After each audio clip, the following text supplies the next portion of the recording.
യോഗയുടെയൊക്കെ എത്രമാത്രം പറഞ്ഞാലും തീരാത്ത ഗുണങ്ങളുള്ള ശാസ്ത്രമാണ് യോഗാശാസ്ത്രം. ഇപ്പം തന്നെ എല്ലായിടത്തും ലോകം മുഴുക്കെ അംഗീകരിച്ചിരിക്കും യോഗശാസ്ത്രം. യോഗ ഒരു ഫിസിക്കൽ എക്സസൈസ് അല്ല. ഈ ഫിസിക്കൽ എക്സസൈസ് ചെയ്യുമ്പോൾ തന്നെ മാനസികമായും അതിന് മേളിലുള്ള ഓറയിലും ഊർജ കേന്ദ്രങ്ങളിലുമെല്ലാം ഇതിനെ ബാധിക്കുന്ന ഒത്തിരി സംഭവങ്ങൾ നടക്കുന്നുണ്ട്. ദൈവജ്ഞൻ സർ, ആരാണ് ദൈവജ്ഞൻ ഒന്ന് പറയാമോ? ശരിക്കും ഈ ജ്യോതിഷം ആര് പഠിക്കണം എന്നുള്ളത് അത് പഠിക്കുന്ന ആളാണ് ദൈവജ്ഞൻ. ജ്യോതിഷം ആര് പഠിക്കുന്നതിനെ പറ്റി ഒരു പറയുന്നത് അധ്യയദേവം ബ്രഹ്മണൈരേവ തസ്മാത്, ജ്യോതിഷ മഹാശാസ്ത്രം.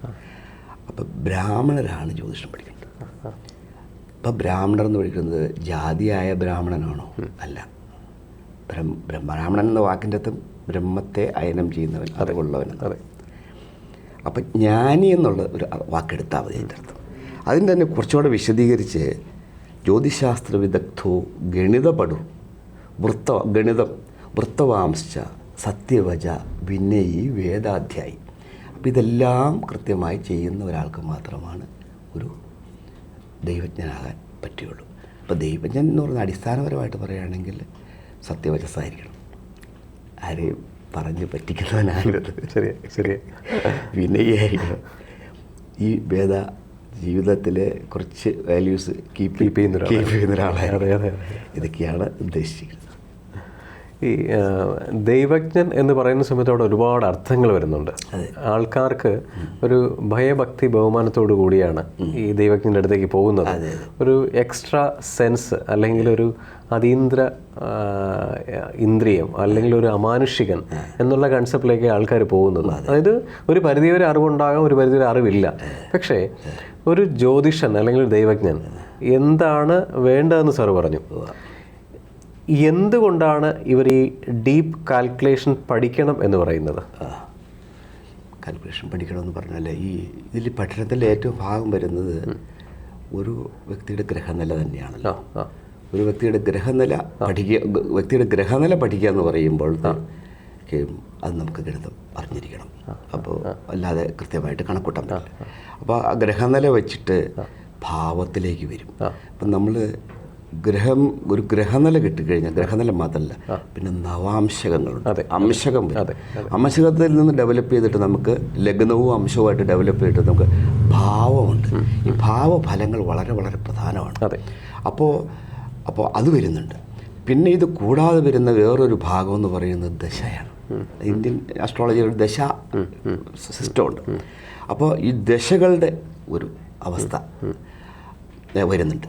പിന്നെ ഇത് കൂടാതെ ഇതൊന്നുമായിട്ട് ബന്ധമില്ലാതെ കൂറ എന്ന് പറയുന്നത്, അതായത് ജന്മനക്ഷത്രം വച്ചിട്ട് പൂർവ്വമായിട്ട് ബന്ധപ്പെട്ട് ഗോചരഫലം എന്ന് പറയുന്നുണ്ട്. പൊതുവെ എല്ലാവരും ഈ ക്ഷേത്രങ്ങളിലൊക്കെ പോകുമ്പോൾ അവരെല്ലാം പറയുന്നത് ഇപ്പോൾ വ്യാഴം ഇടവത്തിലാണ്, പിന്നത് ദോഷമാണ്. അതവിടെ സിമ്പിളായിട്ടുള്ള ഒരു one of its A part. ശനി ഇന്ന പൊസിഷനിലാണ്, അപ്പോൾ ശനി ഇപ്പോൾ കുംഭത്തിലാണ്, അപ്പോൾ ഇന്ന ഫലം ചെയ്യും. അപ്പോൾ അങ്ങനെ വെച്ചിട്ടുള്ള ഗോചര ഫലങ്ങൾ. അപ്പോൾ ഇതെല്ലാം കൂടെ കൂടിയിട്ടുള്ള ഒരു ക്ലബിംഗ് ആണ് ഇത്. അതീന്ദ്രിയ ജ്ഞാനം എന്ന് പറഞ്ഞു കഴിഞ്ഞാൽ ഇത് ഈ സൂചനകളാണ് നമുക്ക് ബേസിക്കായിട്ടുള്ളത്. പിന്നെ ഒരു നമുക്ക് കാര്യങ്ങളെല്ലാം നമുക്കറിയുന്നത് ചെറിയ ചെറിയ ഇൻഡ്യൂറ്റീവ് ആയിട്ട് നമ്മുടെ ചില പ്രാക്ടീസസ് നമുക്ക് ഗുണം ചെയ്യും. ഉദാഹരണം, ഈ കർമ്മം നമ്മൾ ചെയ്യേണ്ട ചില നിത്യകർമ്മങ്ങളുണ്ടല്ലോ. ആ കർമ്മങ്ങളിൽ കൂടി നമ്മൾ പോകുമ്പോൾ, പ്രത്യേകിച്ച് ധ്യാനം, മെഡിറ്റേഷൻ എന്ന് പറയുന്നത്, meditation is N international thing. അതൊരു സെക്കുലറും കൂടിയാണ്. ശരിക്കും പറഞ്ഞാൽ മതോ ജാതികളൊന്നും ഇല്ല. എല്ലായിടത്തും കോൺഷ്യസ്നെസ്സിൻ്റെ മെഡിറ്റേഷൻ ഉണ്ട്. നോർത്ത് ഇന്ത്യയിൽ യൂറോപ്പിലും അമേരിക്കയിലും മെഡിറ്റേഷൻ. അപ്പം ഈ മെഡിറ്റേഷനിലൂടെ പോകുമ്പോൾ നമുക്ക് കിട്ടുന്ന ഒരു അവസ്ഥയുണ്ടല്ലോ, അത് മനസ്സിൻ്റെ ലെവലിൽ നിന്നും കിട്ടുന്ന ഇത് ലോജിക്കിൻ്റെ ഇതിൽ നിന്ന് കിട്ടുന്നൊരവസ്ഥയല്ല. അപ്പോൾ ആ മെഡിറ്റേഷനൊക്കെ ചെയ്ത് വരുമ്പോൾ, കുറച്ച് മെഡിറ്റേഷൻ കൂടെ ചെയ്യുമ്പോൾ അന്ന് ആളാണെങ്കിൽ കുറച്ചുകൂടെ വിശദമായിട്ട് പറയാൻ പറ്റും. പിന്നെ ഈ വേദാധ്യായി സത്യവച എന്നൊക്കെ പറയുമ്പോഴും ചില കർമ്മങ്ങളുടെയൊക്കെ ഗുണമാണല്ലോ പറയുന്നത്. അപ്പോൾ മെഡിറ്റേഷൻ ഉണ്ടാവണം, യോഗ ചെയ്യണം, പ്രാണായാമം ചെയ്യണം, മെഡിറ്റേഷനൊക്കെ ചെയ്യുന്ന ഒരാളാണെങ്കിൽ അതിൽ ഓട്ടോമാറ്റിക്കായിട്ട് കുറച്ച് ഇൻറ്റ്യൂഷൻസ് ഡെവലപ്പ് ചെയ്യും, കൃത്യമായിട്ട് പറഞ്ഞു കൊടുക്കാൻ പറ്റും. പിന്നെ വരുന്ന ആളുകളുടെ അവസ്ഥ, ഭൂരിപക്ഷം പേരും നമ്മുടെ ആളുകൾ വരുന്ന ആളുകൾ എന്ന് പറയുന്നത് ജീവിതത്തിലെ ഏതെങ്കിലും പ്രതിസന്ധി ഘട്ടത്തിൽ എല്ലാ വഴികളും ലോജിക്കായിട്ട് ചെയ്യാവുന്ന എല്ലാ വഴികളും ചെയ്ത് തകർന്നു കഴിഞ്ഞതിന് ശേഷമാണ് എന്നാൽ ബ്ലൈൻഡായിട്ട് ഇദ്ദേഹം എന്താ പറയുന്നതെന്ന് കേൾക്കാമെന്ന് വെച്ചിട്ട് പോകുന്നത്. അപ്പോൾ അതിനെ അവിടെ നമ്മൾ അവരെ അങ്ങനെയുള്ളവരെ ഭയപ്പെടുത്താനല്ല, കർമ്മോദ്യുതരാക്കാനാണ് നമ്മൾ ശ്രമിക്കുന്നത്. പല ആളുകളും അതിന് ചെയ്യുന്ന ഒരു ഇതാണ്, അതൊരിക്കലും ധർമ്മമല്ല. അപ്പോൾ അവരെ കൂടുതൽ ഇനി ആക്റ്റീവായിട്ട് അവൻ്റെ വീഴ്ചകളിൽ നിന്ന് വീണ്ടും ഉയർന്നു വരാൻ, സ്വയം നിൻ്റെ കുറവുകൾ എന്താണെന്ന് ബോധ്യപ്പെടുത്തിയിട്ട് അവനെ ഉയർത്താനുള്ള ശ്രമം കൂടെയാണ്. ശരിക്കും ഒരു സൈക്കോളജിക്കൽ തിങ് ആണ്, ഒരു സൈക്കോളജിക്കൽ പ്രാക്ടീസാണ്. അതെ അതെ അതെ. ഇപ്പോൾ ഈ പറയുന്ന ദൈവജ്ഞനെ കാണാൻ വരുന്നവർ, അല്ലെങ്കിൽ ജ്യോതിഷനെ കാണാൻ വരുന്നവർ ഓരോ ക്രൈസിസിൽ കൂടെ കടന്നു പോകുന്നു. Ultimately they want to get a remedies. ഒരു എഫക്റ്റീവ് റെമഡി കിട്ടും എന്നുള്ള വിശ്വാസത്തിലാണ് വരുന്നത്. അപ്പോൾ എന്തിനാണ് ക്ഷേത്രത്തിൽ പോകുന്നത്? ഈ പറയുന്ന പ്രാണായാമം, പിന്നെ മെഡിറ്റേഷൻ, അമ്പലം, പൂജ, ഇതിനകത്തൊക്കെ ഓരോ റെമഡിയൽ മെഷേഴ്സ് ഉണ്ടെന്ന് പറഞ്ഞ് വരുന്നത്. അപ്പോൾ ശരിക്കും പറഞ്ഞാൽ നമ്മളിപ്പോൾ 10 അമ്പലങ്ങളിൽ പോകുമ്പോൾ ഏതെങ്കിലും 1, 2, 3 അമ്പലങ്ങളിലെ പ്രതിഷ്ഠയും നമ്മളുമായിട്ടൊരു ഹാർമണി ഉണ്ടാവും. സ്വാഭാവികമായിട്ട് നമ്മൾ അവിടെ പോകാൻ വേണ്ടി ആഗ്രഹിക്കും. അപ്പോൾ എന്തിനു വേണ്ടിയാണ് ഇങ്ങനെയുള്ള കാര്യങ്ങൾ ചെയ്യുന്നത്? സാധാരണപ്പെട്ടുള്ള അറിവിന് വേണ്ടിയാണ് ഞാൻ ചോദിക്കുന്നത്. ഈ പരിഹാരമായിട്ടാണല്ലോ നമ്മൾ പലപ്പോഴും ക്ഷേത്ര ദർശനം ഉദ്ദേശിക്കുന്നത്. അതെ, ക്ഷേത്രങ്ങളിൽ പോകുക എന്ന് പറയുന്നത് ക്ഷേത്രങ്ങളിൽ പോയി ഇരിക്കുക എന്നുള്ളതാണ് ശരിക്കും. അതെ, ക്ഷേത്രങ്ങളിൽ പോയി തൊഴുതിട്ട് വരേണ്ട സ്ഥലങ്ങളല്ല ക്ഷേത്രം. ക്ഷേത്രം അടിസ്ഥാനപരമായിട്ട് ഒരു മന്ത്രത്തിലും പിന്നെ ധ്യാനത്തിലും ഒക്കെ ബേസ്ഡായിട്ടുള്ള സാധനം. അപ്പോൾ അവിടെ നമ്മൾ പോയി കുറേ നേരം ഇരുന്ന് കഴിയുമ്പോൾ, ഏത് വ്യക്തിയും കുറേ നേരം ഇരുന്ന് കഴിയുമ്പോൾ അവർക്കൊരു ഫ്രീക്വൻസി ഫീലിംഗ് ഉണ്ട്. അടിസ്ഥാനപരമായിട്ട് നമ്മളെല്ലാം ഫ്രീക്വൻസികളാണ്, തരംഗങ്ങളാണല്ലോ.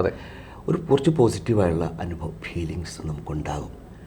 അത് ശാരീരികമായിട്ടും മാനസികമായിട്ടും ശരിക്കും പറഞ്ഞാൽ ഒരുതരം ഹോസ്പിറ്റലാണത്.